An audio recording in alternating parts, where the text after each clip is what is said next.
talk about creating safe spaces in Castro. Did somebody say recovery? Let's talk about meetings, sex and recovery. Sober sex? Did somebody say dick? Let's talk about mental health. Let's talk about...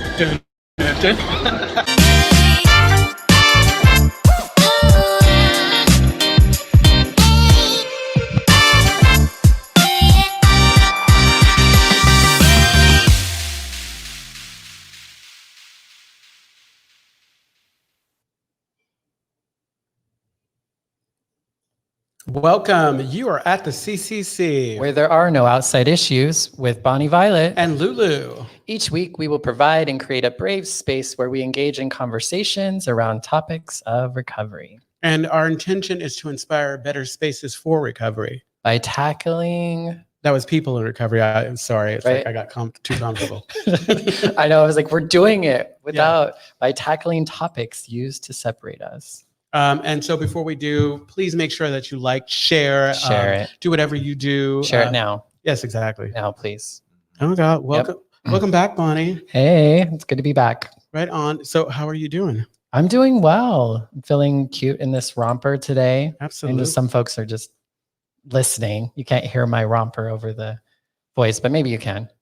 You can. I mean, right. You can hear it. I can hear it in your voice. Uh-huh. Right. How about you? You know, I'm really good. Actually, it's my day off. The sun is shining.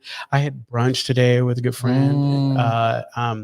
Oh, yeah. So good. Yeah, no. You are always checking in at that place. That must be because really I like good. it. It's like I'm all, it's nice. It's like I think it's a big part of self-care, spending time with your totally people you love. Yeah, so no. it's all good. I'm And people totally that and girl. people you kind of like, you're trying to figure out how to love. Right. Oh my God. So we spent all this time pretending that there's nobody between else with us. Oh my God. I know. Who do we have here? Hi. How's it going? Hi. Hi. How is everybody? We're good. How are you? Oh, I love my voice on this mic. It sounds I know. Isn't it great? Right? Oh my God, it sounds like butter, Mhm, right? Totally. So 88.5. Right. Exactly. Fantastic. We're doing ASMR. Anyway, Yeah, so absolutely. for everyone who may have been listening or watching and doesn't live in San Francisco and you're wondering, what the hell is the CCC? Well, today we have the executive director for the CCC, the Castro Country Club, Mr. Billy Lemon. Hi, Lewis. Hi, Bonnie. Hi, Billy. How are you all today? We're good. Tell Fabulous. us a little bit more about yourself. Wow, I'm very, very nervous. That's okay. So my name is, I'm Billy Lemon. I forget that there are folks that are just listening. Yes. So I need to kind of give some context as to who I am and what I do. So the Castro Country Club is a community center, right? That's fundamentally what we do. We are in the heart of the Castro. We are dedicated to providing a safe space, a safe community space for folks to recover in. Right. And that's what we do. I have had the privilege of getting to be the caretaker of this space. I was trying to think today, what exactly, how do I describe who I am and what I do? And I feel like the best way to describe that is a caretaker of space. That is what I do. That's so humble. I love it. I like that. And so, for those who may be confused as to what Billy actually does, he's a little micromanaging and a little obsessive compulsive. I'm sure my partner is listening right now. And he would absolutely agree with those two things. But what I do is I oversee paying the bills. That is fundamentally the first thing I do. We want the bills paid. And I am the caretaker of the space. So I make sure that everybody has what they need. That includes myself and Brandon and the community and the volunteers. I make sure, we have the stuff we require to carry out our mission. That's a nice little segue. How long have you been involved in the country club? How'd you come to know about it? So I am 7. Am I 7 years? So I'm 7 and change sober. I had the privilege of coming to the country club when I was in rehab at Acceptance Place, and everybody who knows me knows my story. And Brandon is part of that story. And also I have the privilege of working with Brandon as Brandon's the manager of the country club. So I had the privilege of coming here as a volunteer when I was still at Acceptance Place. Lewis and Gavin were the ones that trained me, actually. Something like that. Taught me how to make coffees. And it's the place I needed to kind of like, find my path. It's what the country club does. I think it helps people just be in a space where they can navigate and figure things out. And that's what I've got to do for the last 6 years. Nice. Yeah. You have a really nice radio voice. I was just going to say that. It's like, I'm all. And I'm ready for like bed though. I know. It's like very calm.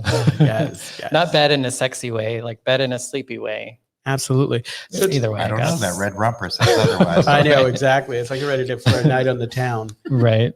So to our topic today, because let's talk about creating community in recovery. I mean, I feel like the first thing that we do that's most important that helps that speaks to this topic is that we start to work on ourselves first. We work on ourselves and we figure out what it is that works for us. And it allows us then in turn to figure out how we fit in to the community, because it's like, first we have to kind of identify for ourselves where we belong. And I mean, we get to that place. And this, like you said earlier, like the country club for me was amazing because I think one of the most radical things you can do, like when you're trying to kind of figure out where you belong, is nothing.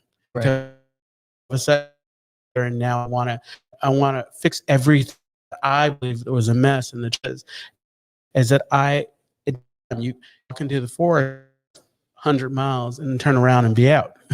And so the country club and other spaces like that were a gift. So yeah, and I think that's one thing about like community that's really important is kind of set up for like the newcomer, if you will. I know in recovery, we often use that term as the newcomer. But I know that when I first came into recovery, I was actually the executive director of a nonprofit. I was a community organizer. I was doing all the stuff. And so it was really nice for me to just go into a room and not set up a chair or not like, make coffee and just kind of like show up and then like leave without having to kind of like do the work. But I remember also being really eager for the day that I would be able to like be of service as well. So, yeah. So, and playing off both those things. So for those folks who maybe don't completely understand what a community center or what a nonprofit does, let me kind of give you the really brief breakdown in what it takes to keep this place going. So a nonprofit is basically a collective organization that decides that it has a mission to do something in the world, right? And from that mission, ours is to create a safe space where everybody can find wisdom, serenity, courage, and joy, right? That's what the country club's mission is. What's the word I'm looking for? The way we achieve that mission is we create a series or a group of programmatic activities. And the programmatic activities are the way in which we do the work of achieving our mission. So the country club in itself is a space. Like we provide space for people to heal and recover in their own time. That's one of the programmatic activities we do. Another programmatic activity that we do is we provide a space for people to congregate and go to meetings and be in fellowship, and everything from AA to CMA to SLA to Al-Anon, Overeaters Anonymous, food addicts, recovery Dharma, you name it, we try and do it, right? That's what we're here for. So that's another way that we try and achieve our mission. Another one is workforce development, right? One of the things that I recognized pretty quickly after I got sober was that there are lots of folks who, through the course of a set of decisions that lands them in a spot that they didn't really think they were going to find themselves. They need a little extra help getting back on their feet. And so we have found that providing space like the cafe and training folks as baristas, like Lewis has done for so many years so well, gives people an opportunity to kind of like regain some skills and navigate what they're going to do with their lives. It absolutely put me on the trajectory to kind of like step into a role of running the country club. All right. And the final one is is a community arts program, right? Our community arts program is everything from the artwork that's hanging on the wall behind us. And we do that by allowing artists to show their work. We also do that with mascara, which is our monthly drag extravaganza. Oh, I love extravaganza. Extravaganza. I mean, I just like saying extravaganza. Yeah, exactly. Actually, but it feels like an accurate description of No, mascara. it is absolutely. It may be a hub for doing bad. It may be a hub for bad drag, but it's also an extravaganza. That wasn't me. That was Minnie. I feel like they can coexist at the same time. No, absolutely. And also, there are things that that grow out of community, and the podcast, what we're doing right now, is one of those opportunities. Right? It's like the vision of Bonnie doing the Queer Chaplain series that kind of inspired or plants a seed for something like this to develop in community. So what I would love to know is like, how do you feel about the outreach and impact you're having on communities of folks that don't have access to something like the Castro Country Club, right? Yeah. Well, I mean, because that's super. I would love to hear what that feels like. Yeah. I mean, I think sometimes it's hard to like feel like, I think it's like, in recovery, oftentimes for me, it's like, there's a lot of shit I can talk about, but I really need to connect with higher power in order to like trust that what's going to come out of my mouth has some sort of purpose to it. And so I kind of feel like with this, it's a lot of that as well. It's like showing up and sharing, like with the intention that we're wanting to connect folks in a time like with COVID and everything, where people weren't physically in meetings as much, and especially like in this specific area. And so it was really a way of hopefully trying to bring us together, in a time that we couldn't be together here physically in the building. So I think that was really a lot of it initially. And so, it's great that we have regular folks that come in here and talk with us. And I feel like that's how we know. But I think a lot of, at least right now in the process, is we're just putting it out in the world and seeing, I guess, where it lands. I don't know. Yeah. I think that we were talking about this just before and how, like, ideally it would be nice to hear from other folks. And we have local individuals who have shared and talked about how important it is to talk about the things that we talk about. But I feel like the gift has been what it's done to us. Yeah. It's almost like, I don't know what it is that I say or do that is going to affect someone else. And so it's best that I act as if that, I'm doing this to improve me, and someone is going to connect with it. And I think that this is in addition, like you said, in addition to, Zoom or other avenues that folks have found what they needed. This is another way for folks to kind of at least feel like they're a part of a conversation, to hear things that they may not have been able to hear from other sources, and then participate if they can, Yeah. And an opportunity, I think, to just share, like, I think for me, it's like a integration, if you will, of how, like, there are things that I do outside of recovery, but the way that I could be somewhat good at that, that could be debatable, but like, doing podcasts and interviews and things like that, trying to be able to do that in the lens of recovery has been a really great way for me to kind of be more integrated with myself, and hopefully maybe model that as well. Here's another plug for the Speak Pipe. Oh, right. If you're listening, we have Speak Pipe. You can share with us if you're not able to be with us live and comment.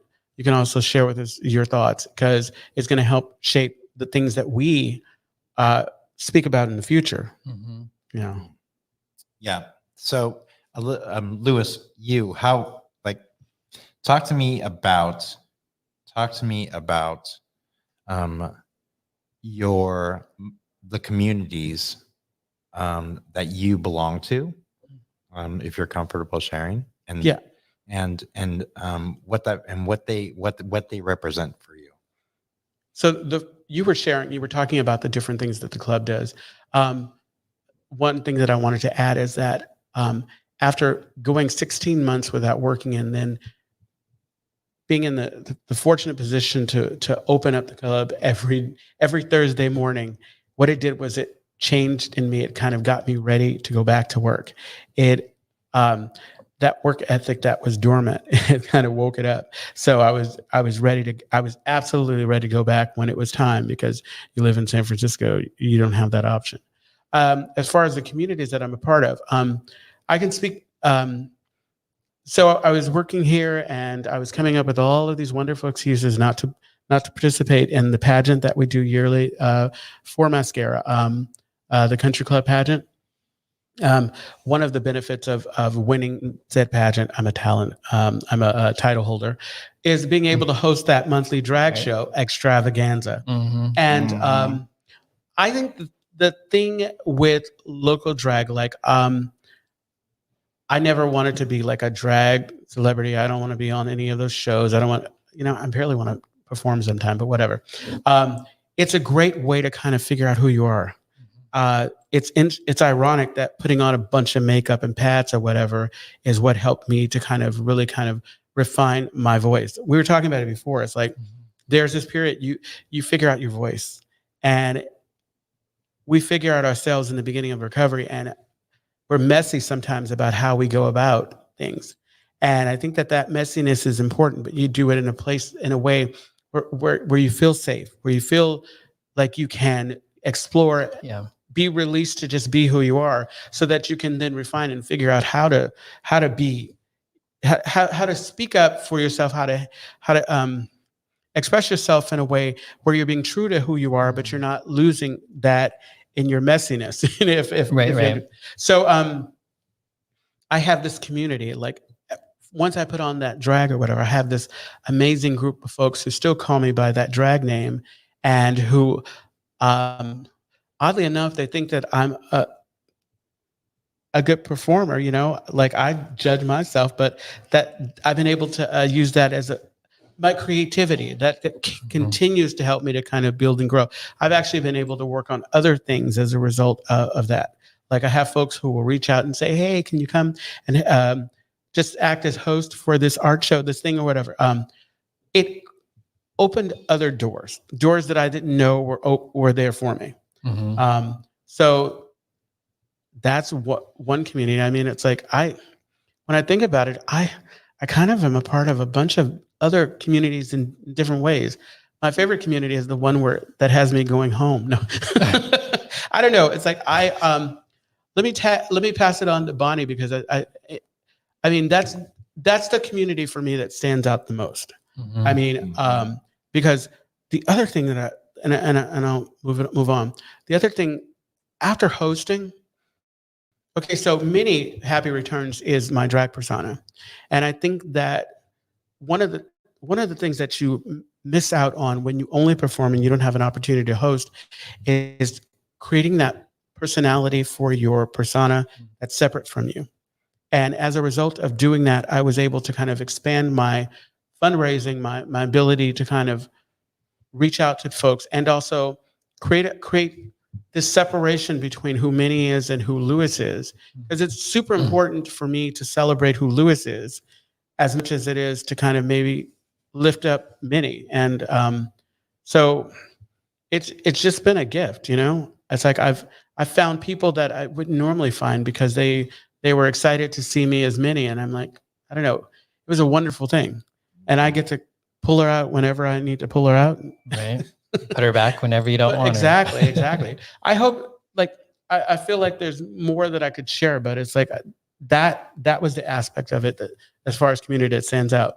And then my tribe, I have my tribe of folks. All of us, it's like, I'm constantly changing and growing. And the responsibility is not for people to change to accommodate me, but for me to figure out what works for me, who I need to be around. And I don't have to do it all dramatically like I used to in the past. Like I would have a big stage production on the steps and say, I don't need you in my life. The truth of it is like, people come into your life for when they come into your life.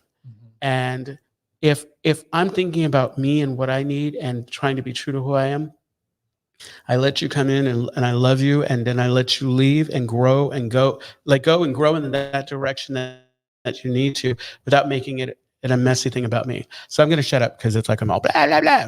You're fine. You're Okay. fine. There was a quote that I was thinking of today when we were talking about the topic of like creating community and like kind of like the why, if you will. Or I just remember hearing this quote once, but it's or something along these lines. But if you feel like you don't fit in this world, maybe it's because you're here to help create a new one. And I think that I know that's something that I can really relate to, and it also gives me some hope for my purpose, right? And I feel like that's probably something that we all feel like we don't fit in, like this world isn't quite for us in moments or parts of ourselves. And so I think it's kind of a charge to like, okay, do what we can to then create a world in which, we can exist a little bit better in. And so I think that's what, like with the Castro Country Club and recovery, the thing that's kind of nice about here, it's kind of a melting pot. And I think that's the thing to realize is that we're a part of communities. We're not just one community. And I think being able to bring language, being able to bring activities from one community into another community just helps make that community, say recovery, a better space for more people, which is something that we talk a lot about. So I think us being because there is that matter of like, okay, I need to go to recovery and I'm just going to bring my recovery place. And like, that needs to be protected. But oftentimes the things that tell us that we're in the right room are those other things that we might have in the same with another person, whether it's our gender or our race or our age or our profession or our abuse history or like our home, whatever our experience is that kind of draws us to, besides the fact that we're just trying to not, drink or use or get out of that bad pattern. 100%. So that is the thread I want to pull on a little bit. I think, also, for me, ultimately what I've found, in year 6 here at my job is that the country club has we have this really nice pitched Victorian roof, right? And I feel like there's some strong symbolism there that underneath the pitch of this roof is this home of a whole bunch of communities. And so the building itself serves as kind of a symbolic structure for a family, right? And I've said this before. I don't really think I understood what community meant until I got sober. I had I'll give a little background. Like I had a relatively unambiguous upbringing in a kind of a family that was not bad but not loving. My sisters and I are very come close, get away, come close, get away. And all of us are, we're all that way, and it stems from some weird stuff growing up. My folks try to get us in community in church, and I think that's a very like 1970s way to kind of develop community for folks, and it just doesn't work it doesn't really, unless you're super lucky, I don't think it really works for queer folks. Not often. It usually creates trauma, which then oftentimes reveals itself as harm with substances or other things. And so you never really realize, I never really realized what my parents were trying to seek in religion was community, Absolutely. right? Like singing in the choir or going to pancake breakfasts or all that, right? Was seeking community. And I don't think I thought they were giving it their best shot, but they just never really got there. I have found every community that I didn't know I needed here at the country club. And I'm just not exaggerating. Like, it's if you're willing to be a little bit courageous and step outside of yourself, right? Red Romper, awesome. Yeah, exactly. There's opportunity everywhere. And so my North Star now is, aside, like I've figured out how to pay the bills, right? And yes, fundraising is super important, but my North Star now is trying to get out of my own way, because I still do that even in my job, is to listen to folks in community and try and create options for folks to get connected to each other. Right? Yeah. Super, super important. I think we do a pretty decent job. Yeah, I think so too. Absolutely, yeah. And I think that's what this was kind of meant to be an extension of, is that a possibility is like, who's not able to get into the Castro, who doesn't feel comfortable in the Castro, how can they still get the same message, receive the same love, the same connection to community if they're in Sacramento, or if they're like, if they're in Modesto, exactly, or even if they're just in a different part of San Francisco and they just don't feel comfortable in the Castro for whatever reason, I mean, I know like, I think for a lot of folks, I think, we're starting to see how people don't feel as comfortable in the spaces that we thought they did. Like maybe we didn't understand why there weren't people of color in some of our spaces, or there weren't trans people, or there weren't like whatever types of people. And I think there was a lot of illumination over the last year or so of like maybe why that's happening. Like why is it? Because it's not a good space for people who are different, I guess. And so we really have to, I think that's why it's important for us to be seen and be a part of those communities so they can see that actually, no, you are welcome here. Yeah. And sometimes, I mean, to be clear,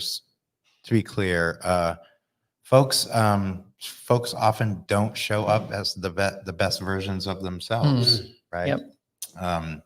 We have to be willing to have difficult conversations, step in our own blank, and be willing to apologize. Yeah, learn from it, and try a little harder. Right. That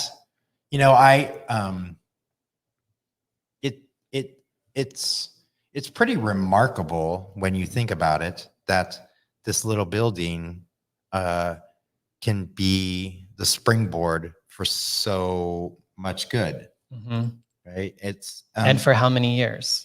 38. Yeah, like there's we're in year 38. So many people and so many communities have come in and out of here. Right? I've always thought of this. The country club for me is been like an open like a laboratory. Like I think that the work that we do, recovery, like sometimes you can speak about it intellectually, you can talk about it as much as you want, but actually putting it to practice. Like I was talking with someone else the other day about the change in respecting other people's space and this idea of boundaries. And I learned the hard way here.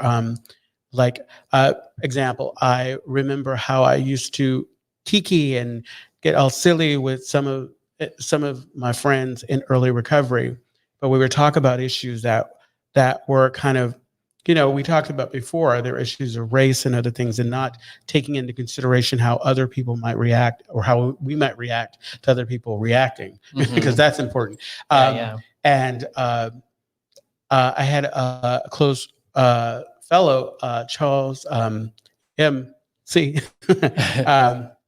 point out that, and this is when I learned the importance of finding like my tribe. I didn't know that I couldn't, like, it's important for me to set a boundary, but I also have to live that boundary. And that was the thing that I learned here. Like, as much as I want to tell people how I want to be treated, I need to, number one, treat myself that way, and then also be willing to treat people, that way in turn. And so that was a valuable lesson that I learned here. And I learned it from being messy and having somebody Right. tell me that, Doing it wrong. that's not acceptable. That's not how I want to be treated. And I'm Yeah. all, of course, I would get all butthurt and how dare you? I'm never going to touch you again. Right, or I'm right. never going to do this again. But learning after a while, wait, they have every right to. And if I get over myself, if I get over my cheap self, like Miss Billy says, just realize that this is a gift. This is an opportunity to kind of be better because somebody's showing me that they're working on being better, Right. Yeah. I wanted to acknowledge some of the comments. Stacy says, your show gives me hope and comfort. I've shared my story in the same room you are in, and I never walk away feeling unloved. So my gratitude for today is for the recovery community and the three of you. Thanks so much for sharing that with us, Stacy. And hello, Jason, who's watching us on YouTube. And thanks, Yedem. Sorry, I know I chopped that up for inviting Nick to join us in this conversation. Nice. I have a little frog in my throat. Need All some right. water. You want? I mean, yeah. Go on, talk amongst yourselves. I want to also, I mean, Lewis talked earlier about many happy returns. I will say that Brandon and I actually, we collect dollars at Mascara. Usually people crinkle them up if they're really trying to be extra. Oh, yeah. Honestly, if you're going to go to a live drag show, you do not need to crinkle up the dollars. Okay. So that's a PSA. You can't throw a flat dollar. That is a PSA from Billy. If you can just fold it in half neatly and hand it to the person, that's a great way to do it. We don't need to be throwing dollars at people. It's just not super awesome. That sounds like great service work to me. I mean, there have been times where, I'm just saying. I'm just playing as a public service announcement. Exactly. Right. You don't have to make an animal. Or I'm just trying to make the world a better place, and that's my little right. That's my little tip for today. I got to, it was Lewis kind of set the bar really high at Mascara and really created a fostering spirit that I think was then that MGM also had, and then it has carried on since then. I think it was a gift. Yeah. I think there is, I talk about this one all the time. There's a very strong bond for the family of Mascara. Yeah, exactly. No, right? I think for me, it was a gift. It's like, because I was working here for the country club. And so I came at it from a different angle. I think that, and the work I did with the sponsor at the same time, because my motives were trying to make it altruistic, like reminding myself that this wasn't great. It was an opportunity for me to showcase my talent, but it was an opportunity to kind of continue to fundraise and to bring something in, and also to help people learn how to have fun again, because I think that that's what we miss. Like the idea we were partying or doing whatever, and it was the kind of partying that was detrimental to our health. Right. But that community we're talking about, it's like I was able to watch all of the former Miss Castro Country Clubs, and I really kind of try to pay attention to what, in my mind, I thought worked and what may not have worked so well. I mean, and then in turn, like, I also had to learn this through recovery, like make sure that the advice was warranted or solicited. But the ones who've come after have, it's been wonderful. We've been able to have this kind of sisterhood, if you will, and talk and laugh and kind of connect and commiserate, because it's not always an easy thing to do, but it's like that labor of love. It's like, it's, in my mind, one of the best things that I've been able to do. And it's like, it has helped to kind of redefine who I am, Yeah. Oh, Brandon just gave us a, I know. Is that a signal? Are we supposed to recognize that is a, it's a time signal. It's 10 minutes. Exactly. Yeah. Got it. Jason is saying performing for Mascara is fun, but hard work. Yes, it is. And I think the one thing that I kind of learned from being part of Mascara, I had a really hard time at first, just in all of it. Like there was the idea of getting on stage and like that sort of thing, but there was also like the behind the scenes, like feeling like I was one of the girls or one of the other artists, and a lot of that, like I had to learn where I was getting in my way of being in community with a group of people that in a lot of ways I could probably have a lot more, that I had a lot more in common with than some of the other, you know, communities I was a part of with. But, and I think the interesting thing for me with Mascara is there's kind of like that family dynamic about it. And so I think having family issues, it was helpful to kind of work through some of those. Because in the beginning, I really had a hard time. I didn't feel like I was a part of. I needed a lot of validation and affirmation. There were sometimes I thought, you know, Minnie was being mean and she wasn't. It was just because I was looking to be hurt. You know, I was looking for the people around me to hurt me. And I learned, that wasn't true, you know, but it took me some time to kind of go through that process. And so it was also great to be able to go through that process and be kind of in that agreement that we're in recovery as well. So we all kind of have the same, we're attempting at doing life in a similar way with the kind of the same values and whatnot. So it's more likely that even if we don't do well with each other, we at least have a process of kind of working through that, I think, a little bit more. You know, something that, like, so under this roof that you're talking about in all of these different communities, like it speaks to, we get to learn in a lot of ways about how we intersect with others, because as much as we think we don't have something in common with folks who are into different kinks or whatever, I've been able to explore and learn and also understand that, yeah, they're not all, no, they're not all divas because they're not. They're just like you and I. No, Right. no, but Some are divas. oh yeah, Some yeah. There are But- definitely some divas. But the fact that, but honestly, the fact that like it, you know, you're able to kind of have these conversations that, you know, there are situations that I wouldn't necessarily go into, or I wouldn't, because I wouldn't feel comfortable in the talk. But because we all have this thing in common, this is a great stepping point, you know, so that we can have deeper conversations and have an understanding, so that I can find out, oh yeah, this is me. This is, you know, this is something that I never would have known otherwise, you know?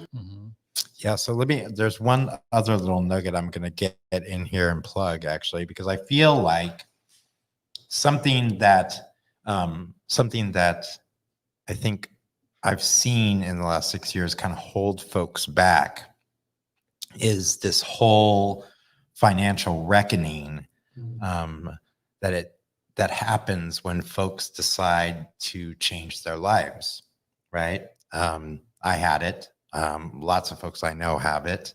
And so much the same way as I saw workforce development or jobs training kind of be a possible vehicle for folks getting a leg up on where they want to go. What I've noticed recently is that there are lots of folks that struggle with the silent shame of where they are financially.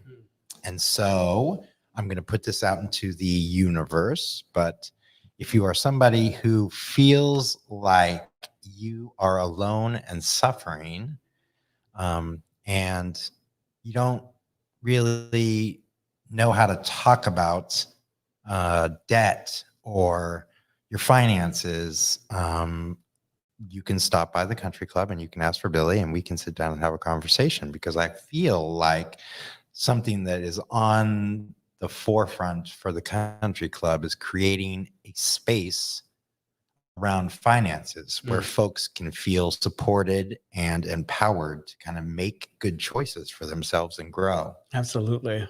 And Yeah. it's something that, you know, I think it's really relevant, and it's something I don't see us talk about enough, but I feel like there is, and we can totally talk about putting the fun in finance. It sounds super Putting the fun in finance. Putting the fun in finance. Yeah, it sounds super maybe boring and wonky, but it is the freedom that really empowers us to make good stuff. Well, and I don't think many of us, I mean, I wasn't taught much about money in school. growing up in a trailer house with a poor family, I didn't learn a lot about money. And then becoming like a queer, like I ain't gonna support the man and, capitalism and, just like all that kind of bullshit. That's an easy way to I kind know, of dip right? out, right? No, totally. And Yeah. but yeah, it would have been helpful, or it can be helpful to kind of work through some of that stuff instead of feeling like you're isolated or alone through that process, for sure. Yeah, because you certainly don't have to. And that's a thing, right? There was a whole. I'm 50, and there was a whole period where I wanted to be anti-establishment, anti-everything, and that also meant anti-money and savings, and it was really, for me, it came from a place of fear, right? Yeah, absolutely. So I feel like there is a community of folks where we can start to have this conversation and help each other. Absolutely, And absolutely. that's what the country club does. Yeah, no, I think it would be amazing, because it's like I had done I'd done a number of like these 4 steps, these amends, these what have you, and that was the one thing that I always kind of kept to myself. Like, I'm going to do it, and that can be detrimental, just like not dealing with your sex stuff. That's a great way to kind of get. We've come to the kind of end of our conversation. No, I know. That's like the end. It's amazing how it's amazing we start and we think we don't have anything to say, and there we can do a few more shows talking about this. I am so grateful that you got over what little nervousness you had, although you seemed like you were kind of like a professional, and I really appreciate that. And like Billy took over and started asking us questions, and it was great. It was. Now I think that this topic, just like I think what we all look for in recovery is connection. Connection is, like they say, the opposite of addiction. And so community is that next step. It's a part of it. I mean, figuring out what it is that what's of value to me, what's important, and then I get to find other people that value those things and create something magical from that. And that's how we have a wonderful place like the Country Club. And I'm so grateful for you and Brandon, because of the work that you do. I mean, it's like sometimes I come into this building and I feel like it's too good for us. And all the volunteers and. Yeah. But with that, it's like, do you have we normally do the whole thing. You can reach me at LouisLou86. You can send me messages and nice pictures. It's a great way to stay in touch if there's anything you want to let people know about. Billy? Oh, really? Is this where I'm supposed to give my social media handles, exactly. at me at? I'm just not super awesome around all that stuff. If you want to find me, why don't you stop by the Country Club?